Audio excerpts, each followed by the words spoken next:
అసలు మా హీరో ఈ సినిమా తీయకపోతే బాగుండని ప్రతి ఫ్యాను కోరుకునే సినిమాలేంటో మీకు చెప్తా ఇప్పుడు. ఇందులో నెంబర్ 3 వచ్చేసి మహేష్ బాబు గారి బ్రహ్మోత్సవం. అసల ఆ జనాలేంటో, ఆ చుట్టాలేంటో, ఆ గొడవలేంటో ఏం అర్థం కాదు. అసలు ఆ చుట్టాలే వద్దనుకున్న ఈ టైంలోనే ఆ తరతరాల లాంటి చుట్టాల దాకా వెళ్లి సినిమాలు తీయడం అనేది గ్రేట్ అని చెప్పాలి. అయితే ఫ్యాన్స్ అయితే పెద్ద హిట్ అవుద్దనుకున్నారు. ఎందుకంటే సీతమ్మ సినిమా చిట్ట తర్వాత వచ్చిన కాంబినేషన్ పెద్ద హిట్ అవుతుంది బ్రహ్మోత్సవం అంటే పెద్ద షాక్ ఇచ్చింది. ఇందులో నెంబర్ 2 వచ్చేసి పవన్ కళ్యాణ్ గారి 'సర్దార్ గబ్బర్ సింగ్'. అసలా ఈ సినిమా నాకు ఇంటర్వెల్ దాకా చాలా ఇష్టం. అఫ్‌కోర్స్ ఇంటర్వెల్‌తో సినిమా అయిపోద్ది. బట్ దాన్ని టైమ్ లైన్ పెంచాలని చెప్పి ఏదో తీసినట్టు ఉంటది సెకండ్ హాఫ్. అది అందుకే చాలా ల్యాగ్ ఉండి సినిమా పోయింది.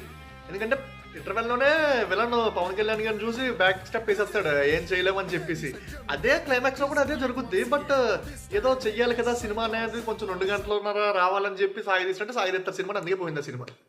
ఇందులో నెంబర్ 1 వచ్చేసి ప్రభాస్ గారి 'ఆదిపురుష్'. అసల ఆ సినిమా అనౌన్స్‌మెంట్ రోజు అందరూ హిట్ అనుకున్నారు సినిమాని. అసలు దాన్ని ఎలాగ తీసినా అంటే రామాయణం అందరికి తెలిసిన స్టోరీయే. ప్రభాస్ గారిని జస్ట్ స్క్రీన్ మీద అలా రాముడిలా చూసి అలాగే కొన్ని సీన్‌లు చేసినా ఓకే. హిట్ అయిపోద్ది సినిమా స్టోరీ వల్ల, ప్రభాస్ గారి వల్ల అనుకున్నారు అందరూ. బట్ ఈ సినిమాని ఎలాగైనా ఫ్లాప్ చేయాలి అన్నట్టు ఓమ్‌రాత్ యానిమేషన్ చేసి, గ్రాఫిక్స్ చెడదొబ్బి మొత్తం అంతా అదేదో కావాలని ఫ్లాప్ చేసినట్టు ఉంటది సినిమాని. అదొకటే. పెద్ద స్ట్రోక్. మిగతా హీరోల గురించి పార్ట్ 2లో చెప్తా. ఎందుకంటే ఇప్పటికే వీడియో పెద్ద అయిపోయింది.